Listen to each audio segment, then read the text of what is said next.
आज आपण बनवणार आहोत चविष्ट, खमंग आणि घरच्या घरी सोप्या पद्धतीने शेंगदाण्याच्या पोळ्या। तर मी इथं 1 वाटी शेंगदाणे घेतलेले आहेत, किसलेला गूळ आणि थोडीशी इलायचीची पावडर घेतलेली आहे। तर अगोदर आपल्याला हे शेंगदाणे खरपूस भाजून घ्यायचे, एकसारखे हलवत राहायचे, मग शेंगदाणे कसे व्यवस्थित भाजतात आपले। शेंगदाणे आपले खरपूस भाजलेले आहेत, ते काढून घेणार आहोत। शेंगदाणे थंड होईपर्यंत आता आपण कणिक मळून घेणार आहोत। पिठामध्ये आता आपण थोडंसं चवीप्रमाणे मीठ घालून घेऊ आणि त्यामध्ये थोडंसं तेल पण टाकून घेऊ।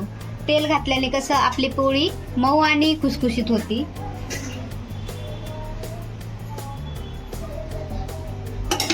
हे व्यवस्थित मिक्स करून घ्यायचं आणि थोडं थोडं पाणी घालून कणिक मऊ मळून घ्यायची। आपली कणिक मळून झालेली आहे। आता आपण याला 10 मिनिटं झाकण ठेवून भिजत ठेवणार आहोत। शेंगदाणे गार झालेले आहेत, आता आपण याच्यावरले साल काढून घेऊया। असे हातावर चोळून त्याचे साल काढून घ्यायचे सगळे। आता हे भाजलेले शेंगदाणे आपल्याला मिक्सरच्या भांड्यामध्ये टाकून गूळ पण टाकून बारीक करून घ्यायचंय।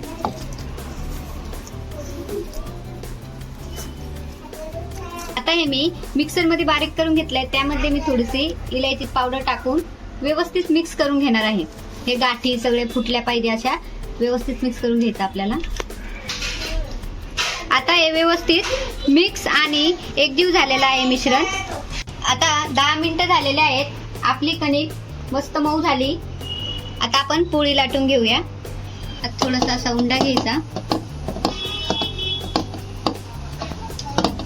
हातावरती व्यवस्थित असा मऊ मळून घ्यायचा।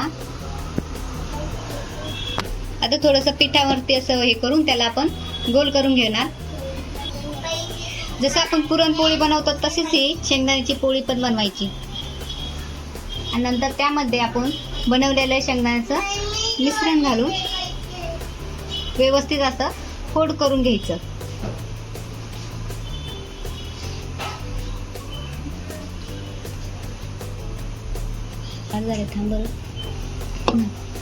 आता आपल्याला एकसारखी अशी पोळी लाटून घ्यायची, दोन्ही बाजूनी व्यवस्थित असे एकसारखी पोळी लाटून घ्यायची। मग पोळी कशी फुगती पण आणि मऊ पण होती, खायला छान लागती। अशी व्यवस्थित लाटून घ्यायची। पोळी लाटून झाली आता आपली। आपण थोडंसं तव्यावरती तेल घालून पोळी भाजून घेणार आहोत।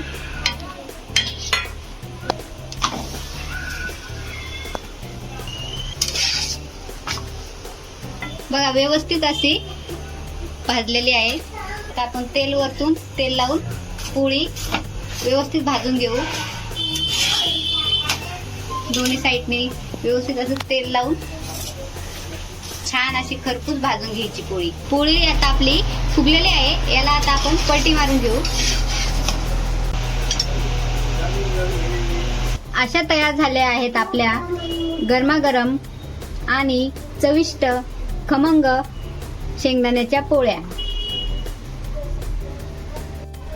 फायनली आपल्या शेंगदाण्याच्या पोळ्या तयार झालेल्या आहेत। ही पोळी आपण दुधासोबत किंवा तुपाबरोबर पण खाऊ शकतो।